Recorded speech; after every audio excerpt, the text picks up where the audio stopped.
Why so much love for Southeast Asia? I think in my past life, I think I must be half Indonesian, half Korean.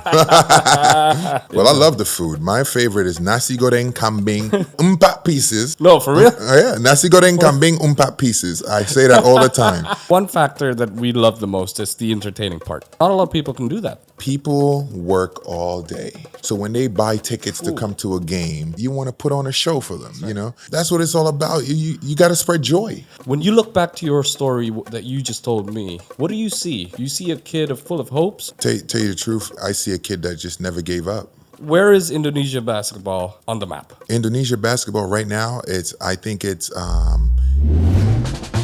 Welcome to the Friday Podcast, a melting pot of all ideas and stories. Whether it's the resilience behind a punchline, the humanity behind a policy, or the spark that fuels a masterpiece.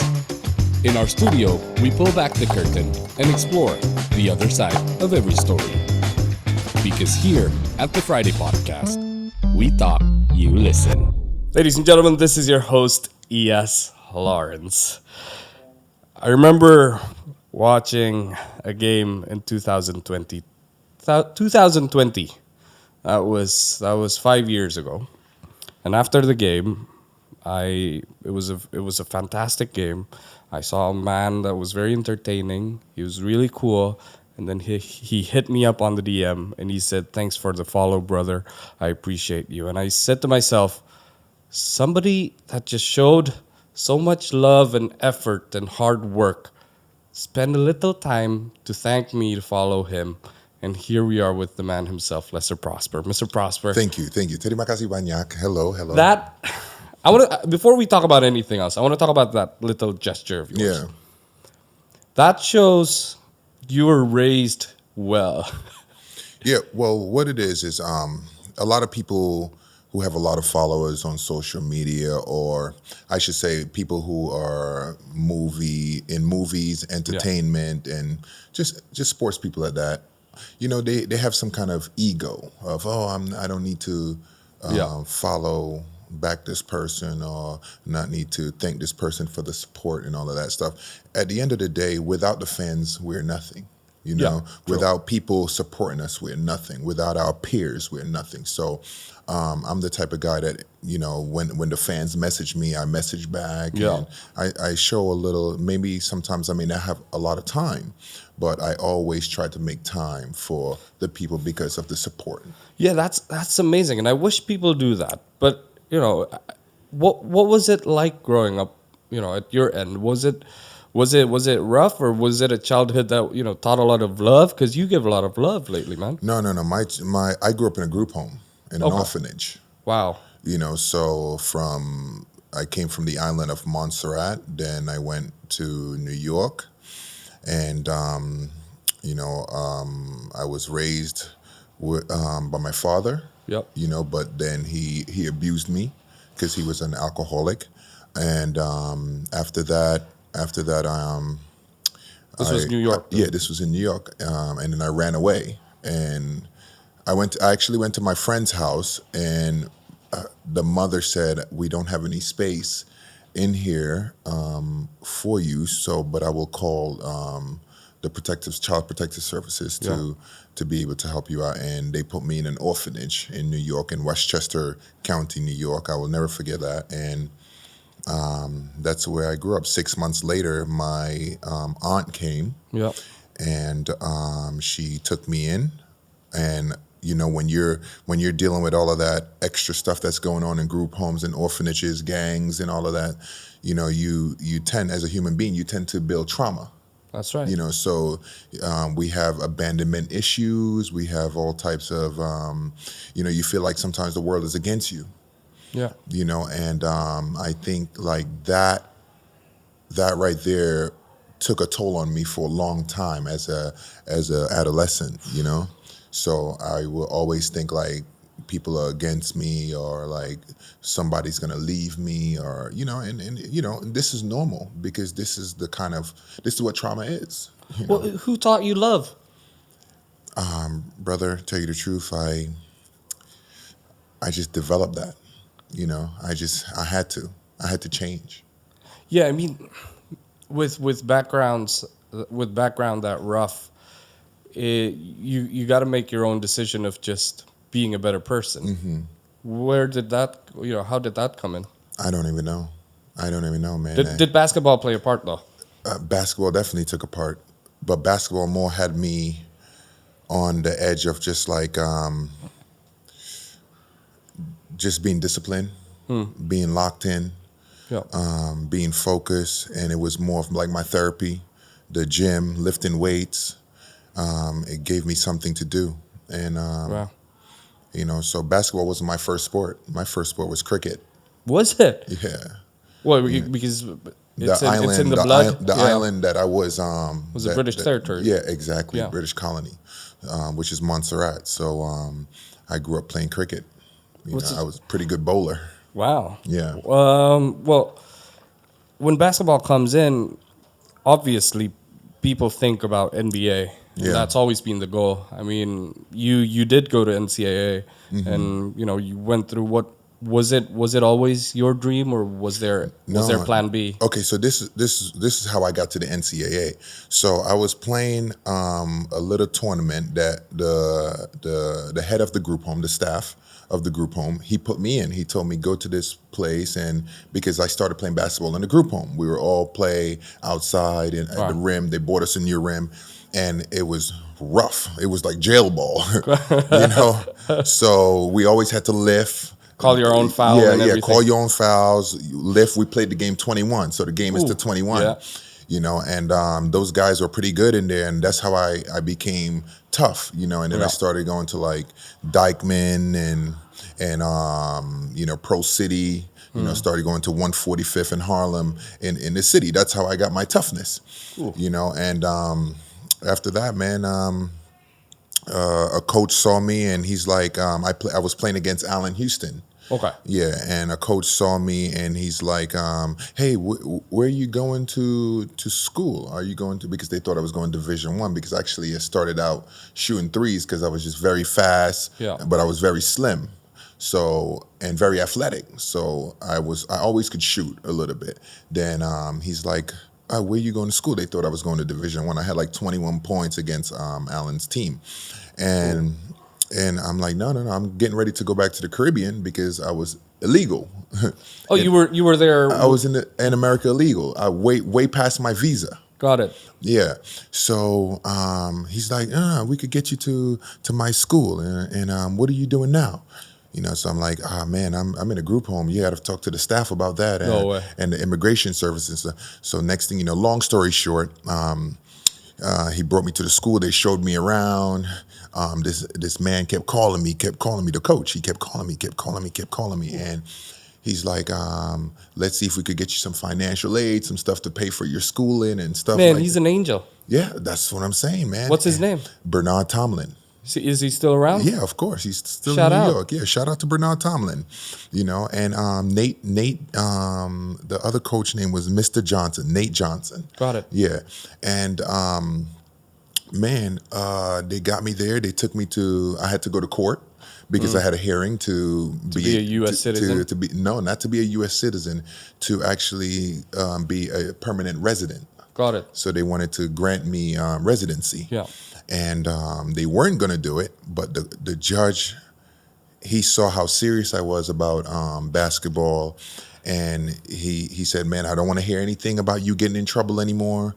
Because I was I'm getting goosebumps, man. I was being an idiot, and he was like, "I don't want to hear you getting in trouble anymore." So in America, also, when you're getting in trouble at an adolescence from like 10 to 15, they lock away all the stuff that you have done bad.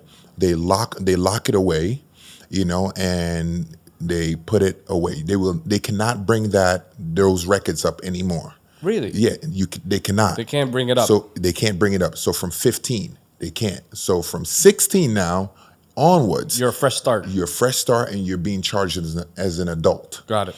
So Don't it up. yeah. Don't mess it up. Sorry. Sorry. Don't mess You it can up. swear, but I mean, if so- you don't feel like it. Hey, the kids are gonna watch Okay, this. all right. So don't mess it up. Don't mess it up. So after that, man, I started taking my life very seriously, and I got on track, got focused, and Then next thing you know, I went undrafted and I entered the NBA draft in 2011. I went undrafted. I did pretty good in college. The coach he just had me in the gym all the time. I was up 6 o'clock every morning, running the tennis courts, running the equestrian fields that we had with the horses in the back. You know, it was like 11-mile run in Old Westbury, which is a very nice neighborhood in New York. And you know, I just got my discipline there. And then, you know, from the career, you start when you're a rookie, you don't just jump to Euro League or Europe and make good money and stuff like that. So I took the stairs, man. I took the stairs, and it's like a movie. Yeah. It's tell you the truth, man. My life is pretty amazing. I want to jump straight away to 2024. Because talking about this reminds me how happy you were when you got the MVP. Say at that moment, or 42 points. You know, say the peak of your career. Yeah. When you look back to your story that you just told me, what do you see? You see a kid full of hopes, or tell you the truth, like I see a kid that just never gave up. Ooh. You know, I'm a kid that never gave up. You know, and the thing about it. What I like about my life is that, you know, you can find a lot of people that are in similar positions. Yeah. You know, I can inspire a lot of people from Indonesia to all over the world. Okay. You know? Here's my question then. Where's home? Because you've been traveling for the past... Home is here. For real? Is here. Yeah, home is here. I live here now. You know? I'm in Miami for like, you know, of course I'm in Miami, but I'm mostly here because... I'm very, very locked in on the season. I'm very, very locked in to be ready for the national team when they call me. So I'm always working out. I'm always ready. Like even I went to Miami for 2 weeks and I came back here. I trained 4 months for the national team and they chose my friend. And then now I think we're in discussions now. Yeah. You know, so like you know, it's okay. I'm just here on standby, being ready for whatever, you know. Wow, that's how much love you have for this country, yeah, man. Indonesia treat me very, very well, man. The people, like I always say, the hashtag Indonesia di hatiku. You know, the people treated me so well. I love the way you mentioned in a couple of your interviews about Persatuan. Persatuan. Yeah, and unity. that I believe really stick, you know, with your thoughts and your heart, and you know it's very important, especially if you talk about teammates and everything. Of course, unity. It's big. You know, when they give you the Pancasila to read, you know, when they have these 5 points in the Pancasila, it's to tell you that this is what we stand for as a country. That's right. You know, and of course, like we know that everybody can't be perfect, but there's some point in life that you're gonna fall down and somebody's gonna be there with his hand out and he's gonna pick you up. There's some days that a guy is on the street who's directing traffic. Guess what? You stop, you give him 50,000 or 100,000 rupees and he looks at you like, oh, this is too much. No, it's not too much. This is about sticking together, helping out the next man. And that's what I do. Like even when they saw me paid for 20 people's gas, you know, and or pay for somebody's food and stuff like sometimes, you know, it's like, this is what being an athlete, this is what being an entertainer, this is what being a good world citizen is all about. That's right. You know, what was the calling for you for Southeast Asia? Because I know you travel here a lot, even before Indonesia 5 years ago. I was in the Philippines. You were in the Philippines, and once you were out in the Middle East as well. No? Yeah. I was in Saudi Arabia. I was in Qatar also. So let's go to the story of how you went outside of New York. Then, what was that like? What was the calling? So I was outside of New York. My first job was in Sweden. Was it? Yeah, that's a peaceful life, no? Yeah, I was in Sweden. You know, jag tar lite svenska. You know, speak a little bit of Swedish. Yeah, man, it was Sweden was amazing. Sweden to me was one of the best places I've ever visited in the world. I have a lot of friends there still to this day, and I was there for about 4 months. You know, and you know, it just didn't work out with the team. You know, and I left there and I went to Slovakia after that. And I finished the season in Slovakia. Yeah. And then I started to go back home and train harder, train harder. Actually, one of the guys, one of my young boys from Miami, he's playing on the same team in Slovakia right now. Is and he? he sent me a picture because they still have my picture up in Slovakia, like some legend or something like that. I'm like, I'm not a legend, man. Not in Slovakia, man. But, shout out to the teams in Slovakia that still have my picture up on the wall. I appreciate that. But yeah, man, he sent me a picture and he was like, man, they talk about you here still because you're crazy. And I'm like, all right, thank you, man. Were you wilder then? I wasn't wilding, but I just full of energy. Yeah, Even like to- you've always been. No? I've always been full, but there I was just like full of energy. Now I'm like full of energy, but I contain it a little Got bit, it, got it. Over there, I was just like, whatever. Got it. I was young, wild me all over the place. Okay.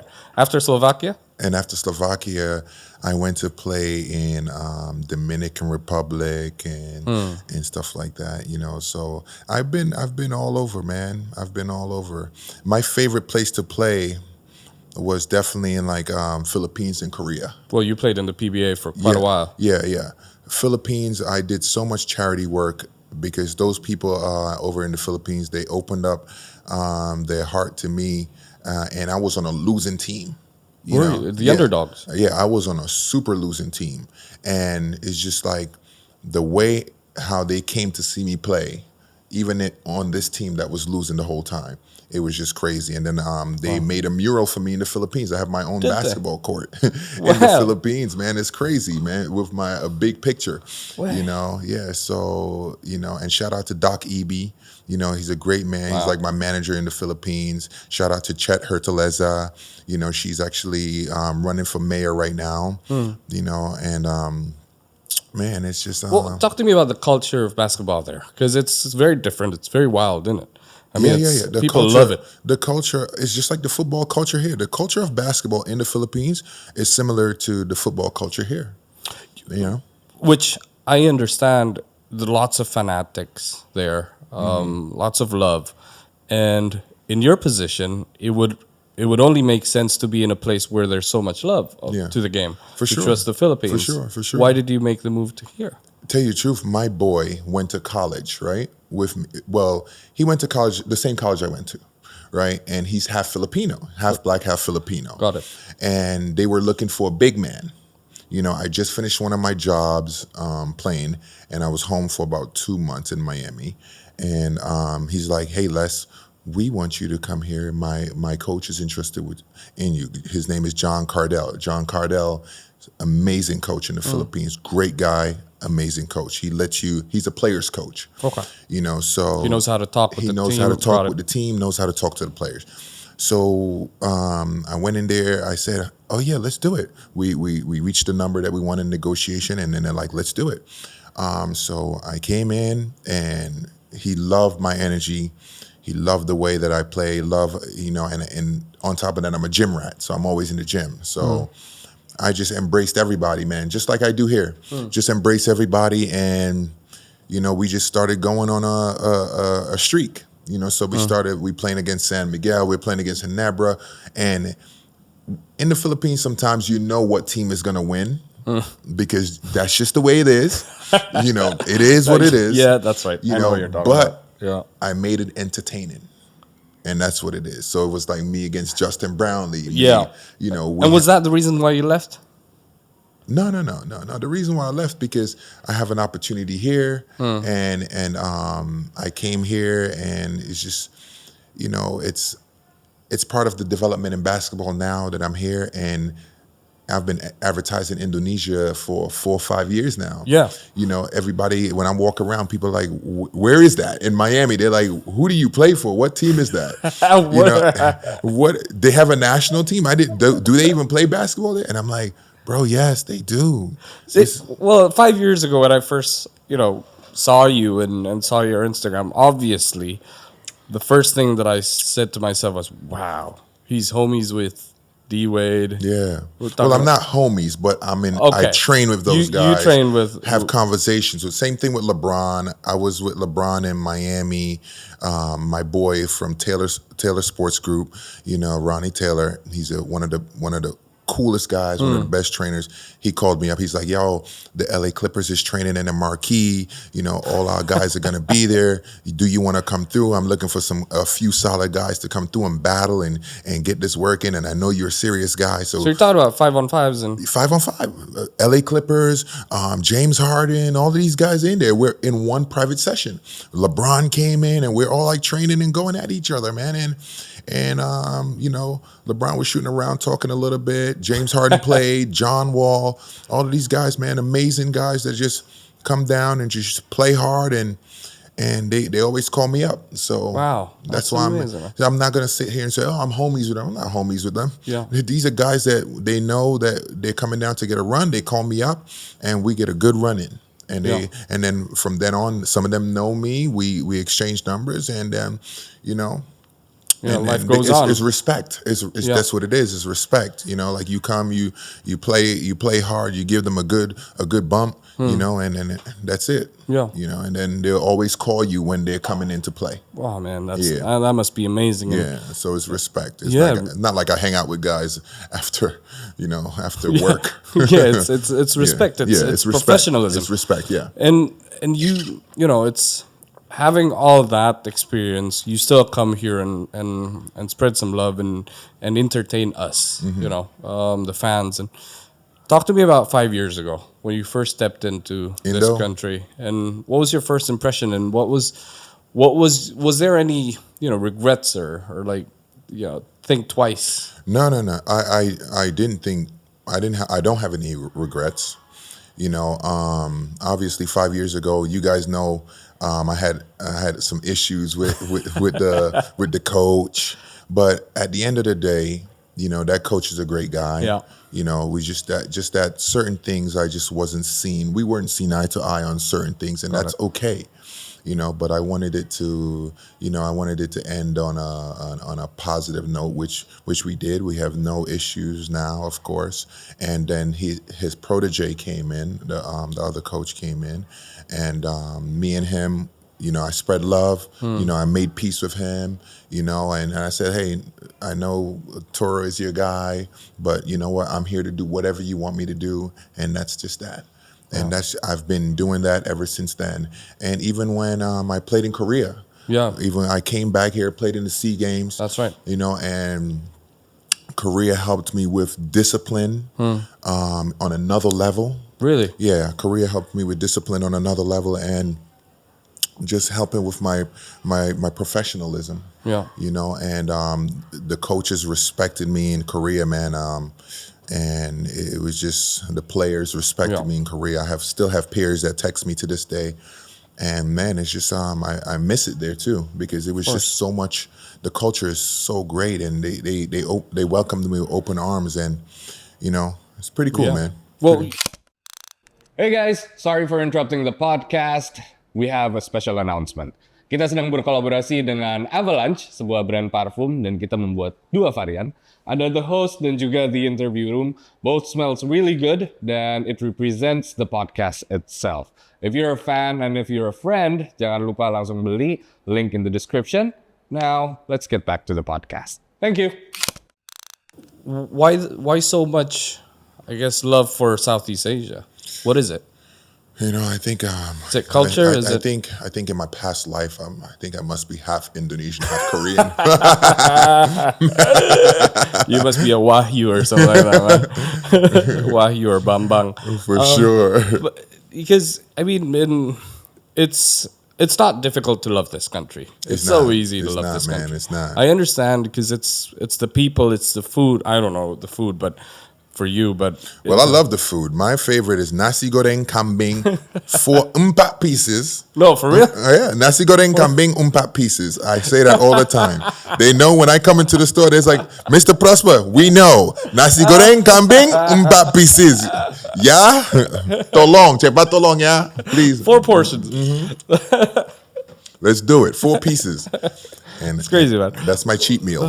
Well, you know, it's. We see you play, and one factor that we love the most is the entertaining part. Yeah. How big of a chunk is that to the game? Where I know it's all serious and Yeah. there's lots of what is it, passion in it. Yeah, yeah, But yeah. entertaining side, not a lot of people can do that. Yeah. Well, the entertaining part is at the end of the day, this is how I think about it, right?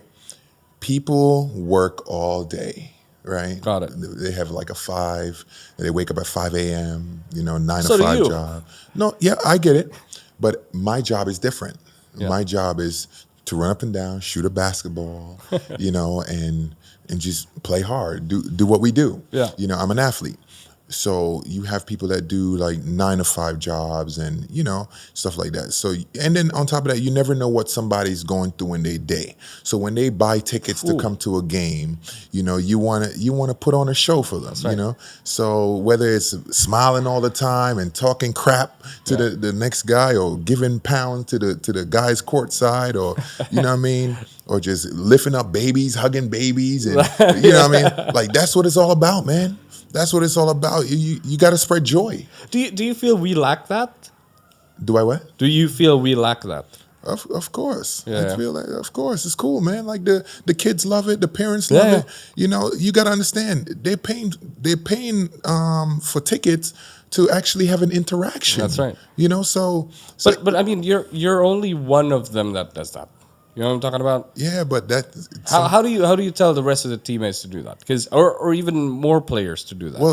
Well, they're starting to catch on. You got to understand, in the Asian culture, I'm gonna say we, because I'm part of it now. Got it. We are more introverts than extroverts. You know what I'm saying? Yeah.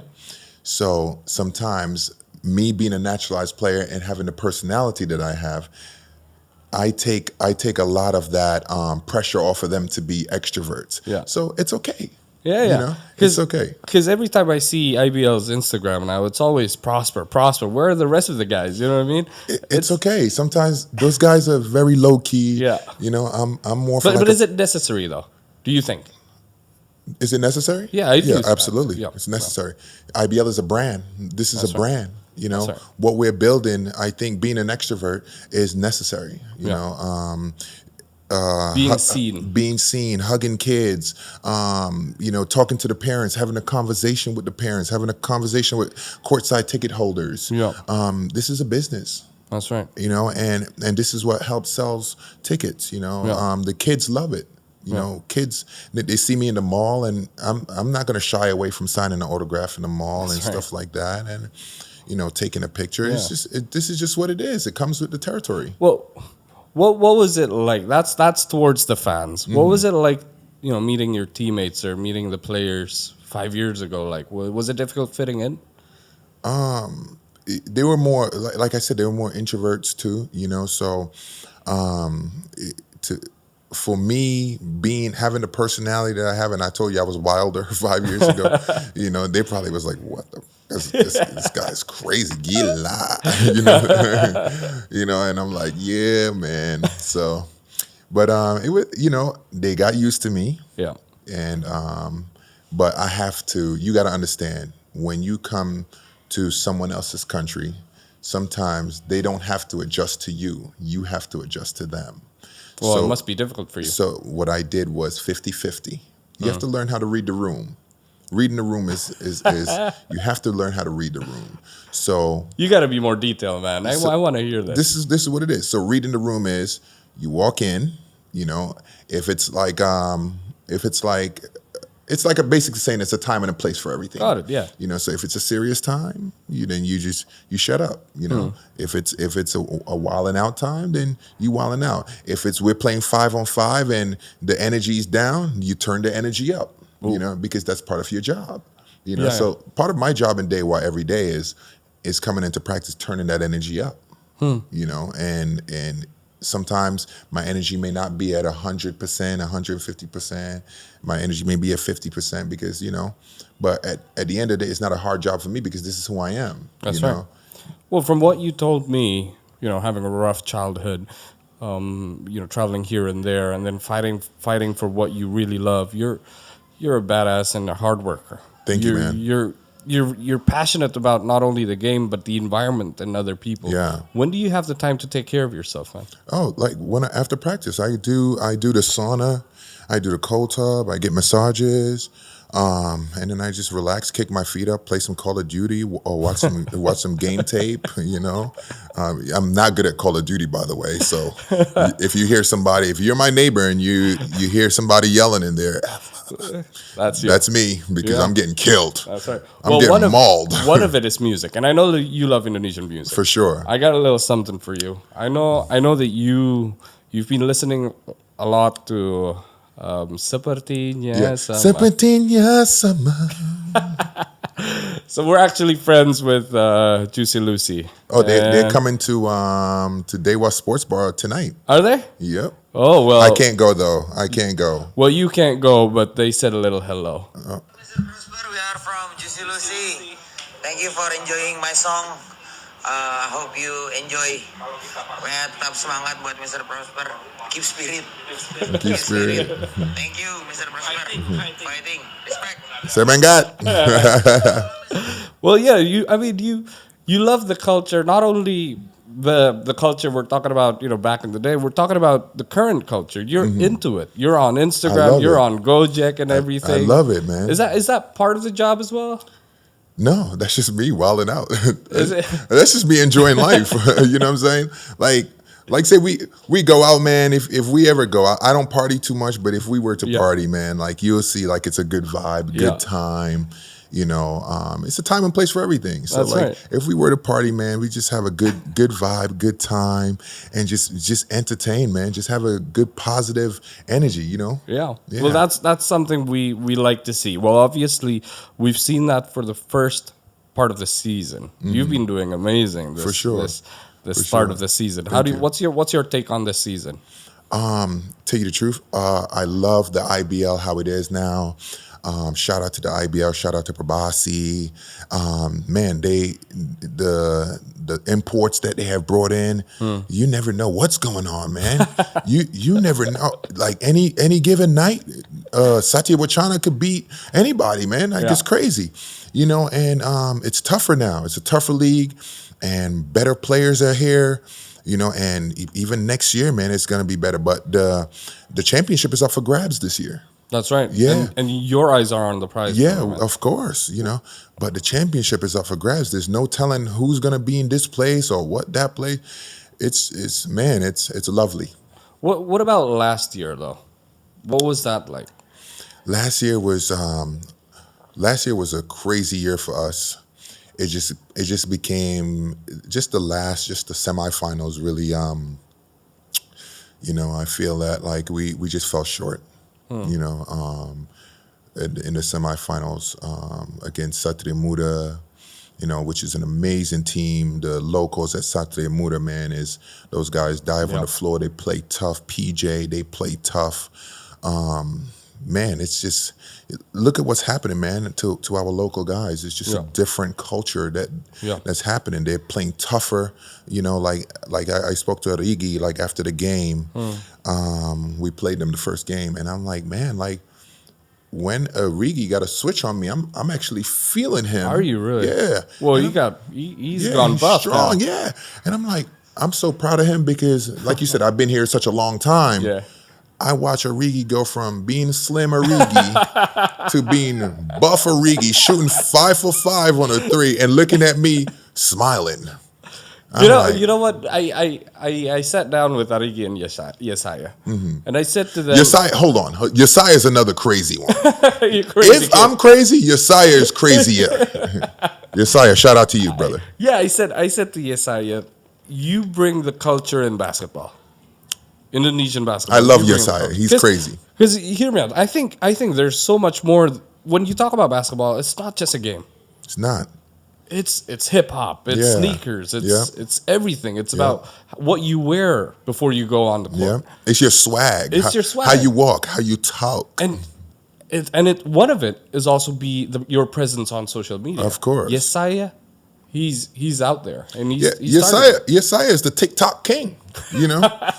He's doing all the dances on TikTok. That's right. You know, That's right. shout out to Yesai. I mean, I got to get my TikTok like his. That's right. Well, it's changing though, right? Yeah. The culture's changing. Yeah, it's changing, but it's for the better. Yeah. It's for the better, man. That's right. Well, I want to get back to last year. Wasn't really well for your team, but for yourself, it was probably one of the best years. Yes Yeah, or for no? sure, for sure. Well, you got that MVP. You For were on the sure. All Stars, Yeah. and life was just doing good Yeah. last year for Yeah. you. How do you top that this year? Man, just continue to doing the same thing and more. You know, just being myself and more. Yeah. You know, I really don't have anything to prove, but what I'm going to continue to do is bring my energy and bring my positivity and continue to do what I do for the next 3 to 4 years until I retire. That's right. 3 or 4 years until you retire. Yeah. What's your plan? Coaching? We'll see. We'll see. Maybe just sail off somewhere. Nah. You know. Still in this country? Of course. Really? Yeah. I'm gonna be That's here. a solid, of course. Yeah. I'm gonna be here for sure. I'm gonna help with the culture for sure. Yeah. Well, let's talk about that then. Local kids in Indonesia, local players. How do you feel that you can help them grow even better? I mean, Just- I know they're so good, but Tell you the truth, man. Just everything that I've been taught, give it to them. That's why you have people before you that have taught you how to be a pro, that have taught you how to have work ethic. You have to instill that in them. They instilled that in me when I was a youth, you know? So I have to share that with that's them. right. What's the most fundamental thing that you can share? Just taking care of your body, discipline, That's right. you know, getting into the gym early, getting shots up after practice, you know, working on on your weaknesses. You know, working on your attitude, you know, like just like I was saying, like Origi, you know, Origi's a guy that he came in, and I remember they used to watch me curse all the time in on the national team, and you know, even Yuda, Yeah. you know, these guys watch me just curse all the time and do whatever, you know what I mean? But my attitude was a way of like, you can't stop me. Me and Brandon Joato. Oh yeah. Our attitude in practice is like we were going at it every time we will go at it every time, you know, and that's just what it is. And once you have that kind of attitude, of course you got to control it and, you know, make sure you know, keep it under wraps. And, you know, and what we did was just having that never give up mentality. And that's what I want to instill in some of our young guys, you know, because I have a lot of little kids, they DM me, hey uncle, what do I need to do to become? It's just going in and working on getting your reps in. Repetition is key. Wow. You know, and once you keep you know, doing stuff repetitively, guess what? That build habits. So it's just like you go into practice. And if you go into practice every day and you're bullshitting, you know, excuse my language, you know, guess what you're going to do in the game? You're going to bullshit, yeah. you know, so. But it's proved because you can shoot. Hell yeah, I can shoot. I'm shooting 40%. That's right. Yeah. 40%. Yeah. And we can always remember that 42 points. Yeah. We got another one. Tell you the truth, I could have had another 42-point game already, but you know, coach is controlling my minutes right now. Okay, let's talk about that. Yeah. How do you not overpower? How do I not what? Overpower. Oh, and it's all about respect. It's respect. He's the man. I respect. He's our leader, so I respect it. And it has to be in your mind for everyone. Yeah. Because I mean, you know you're good, but you don't want to overpower, and Yeah. that's for the better good. Yeah, and then on top of that, Dewa basketball is about moving the basketball, sharing. Everybody share the ball, moves. Everybody gets comfortable. Everybody has confidence, and then that's it. Yeah. I don't need to play 30, 40 minutes and stuff. I don't need to play that, you know. Wow. Do you have what's your on and off the court mentality? Well, my on the court mentality is try to do what's best for the team. You know, off the court mentality is try to do what's best for our program. You know, meaning, you know, you carry yourself like a professional because every time you step out, you're representing Dewa. You know, so and you're representing your brand, Let's to Prosper. That's right. You know, so that's what's always. So that's why I hardly go out, man. I gotta, because you gotta understand these bosses like Tommy and Mr. Jerry and Bakri and Eric Toyer and all these other bosses at Hantoise. Like these guys work hard for their money. Wow. Period. So you are an investment. Of course, you're a They player. called you in. They They called naturalized you. you. Yeah, Yeah. But I'm talking about every import, every player, every local player, every import. And I'm going to continue to say this: is you have to respect yourself and respect their program, respect these guys. Because they work hard for their money. They're taking their money and they're putting it into this team. They're taking their money. They're putting it into you. So they're trusting you. So guess what you have to do? You have to. Jerry knows. Jerry and Tommy and Michael. They all know that I'm in the gym. I'm going in the gym at 7:30 in the morning, and I'm leaving the gym at 2 p.m. at least. So they know that, and then I'm back in the gym at 5:30 p.m. to take care of my body, and so they know that I'm in the gym a lot of the times. And Making good use of their money. of and course, everything. man. The guys build a multi-million-dollar facility. Why wouldn't I use it? Do you talk with other imports, say? Of course.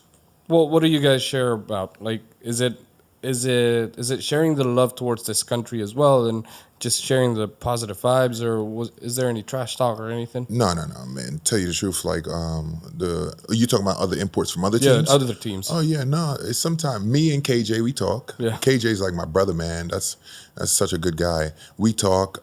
Me and Brandon, of course, we talk. Is love for You the were country. naturalized together. Yeah, right? yeah. Right? Yeah. It's love for the country, man. And KJ love it here. Me and Bean, we talk. Bean's naturalized also. He loves it here. Wow. Man, it's just positive vibes. Where- Me and KJ have a little bit of trash talk. Like, yo, you know what it is. But that's good for the game. That's the entertaining part, Yeah. right? Where is Indonesia basketball on the map? Indonesia basketball right now, I think it's definitely third or fourth in Asia right now. Because you have China, Yeah. which is number one. Korea. You have Japan, Japan. yes, which is number two. You have Korea, Got it. and then you have Indonesia and Taiwan for 50-50. The reason why I say Taiwan is a little more right now because it's been advertised more. Got it. But IBL will be in probably fourth place next year. How for can sure. we help to rise that in? Because you said Oh advertising. no, it's just more advertisement and what's happening the way that they're doing it right now. It's perfect. Japan has 15 naturalized players. Wow. And you have Korea with Asian imports. Yeah. You have Taiwan with Asian imports. Everybody in every league now, they're allowing their naturalized players to play because guess what it's doing? It's allowing their locals to get better and get used to playing against better competition. And that's what's happening here now also. They're getting used to playing against better competition. So when they play on an international scale, Yeah. they say, "Oh, well, we've been here already. Yeah, we know what that's to do against. We know what to do against these big guys. We're not scared." That's right. Yeah. That's right. Well, to end this podcast, I really want to talk about life after basketball. 3 or 4 years, you said. It's not that long of a time. It's not that long. You've been here longer than what you're planning to finish. Well, it's not easy to be to have a title of used to be an athlete. It's not an easy job to do that. It's and one of the most important thing is to keep your legacy going, even when you're no longer playing. Yeah. How do you plan on doing all that? Tell you the truth, man. Are you scared? No, not scared. It's not about. Tell you the truth, man. For me, I'm not really thinking about legacy. I'm just thinking about passing my what I've learned, my knowledge on to the younger generation, and it's passing and the younger guys here, here and wherever else in Asia that I'm at, they can use my knowledge. They can use my routine. Yeah. So it's really about passing that on. And all of these young kids, they reach out to me. They know me. Their parents know me. If they want me to train them, I'll be right there. You know. Wow. Yeah, so I'm here. I'm gonna be at mostly Dewa Academy, helping the young kids, but also like separately, if we have kids in Jakarta that need me to come in privately and help them out for You're 2 ready. weeks, and yeah, I'm ready, man, because it's about, God has given me this gift, God has given me this this talent, and throughout the years, helped me work on myself mentally and spiritually and physically. So it's my job to pass that on. It's amazing how you grew up without without a father, I'd say, but become a father figure to many kids out there in Yeah. the Philippines, in Yeah. Indonesia. Yeah. That must feel good, right? Yeah, no, it's great, man. It's great. And I don't look at myself as a father figure, just a big brother. Because you don't want to be sound that old. No. They call me uncle, man. That's right. That's the oldest you can sound already. Like, goddamn. Uncle Les.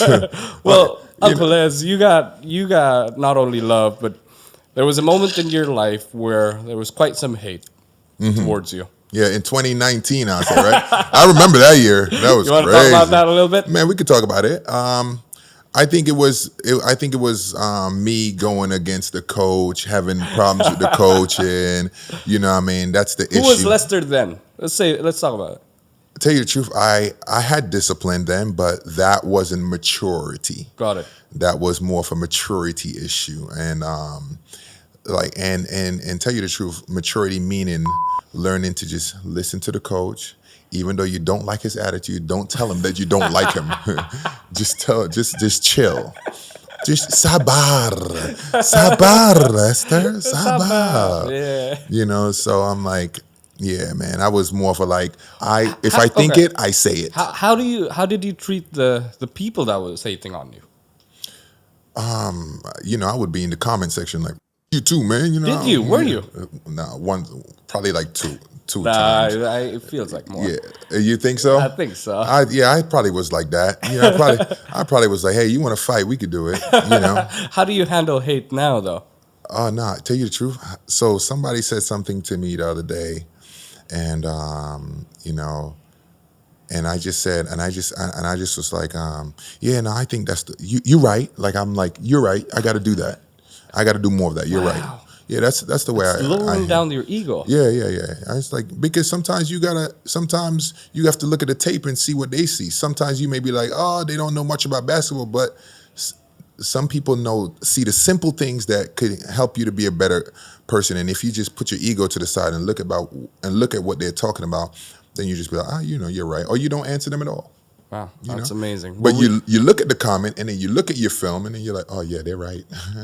They're right. I should do better. Yeah, that's a mentality that I wish a lot of people have. Despite you're an athlete, you're an entertainer. That's the mentality you gotta have. Yeah, man, you gotta put your ego to the side. Yeah, put the ego to the side, man, and that's what I've done. I put the ego to the side, and like I said, all of my fans, like, they know that they DM me, man. That's right. I talk to my fans. I talk, and I don't even consider them fans, man. I just say I talk to the people. Orang. I talk to the people, man. I really love this when you said to Rocky in one of your interviews, I forgot this was 2 years or 5 years ago, you said, love overpowers hate. Yeah, of course. Love overpowers hate. Yeah. And by twos. Yeah, that's right.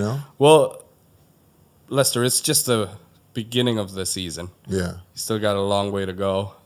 You got many plans ahead, and I appreciate you for coming here, spending the time, and just being really cool and very nice. Anything else you want to add? No, man, I ain't got nothing else to say, man. Just thank you guys for having me. I appreciate you. I appreciate the crew, and yeah, man, we'll be doing this more. More surprises? Yeah, more surprises. I'll continue to entertain and keep this rolling. Well, Lester, thank you so much for your time. Kalau gitu, nama saya Ias Lawrence. See you guys, man. Lester Prosper. Peace and love. Bye-bye.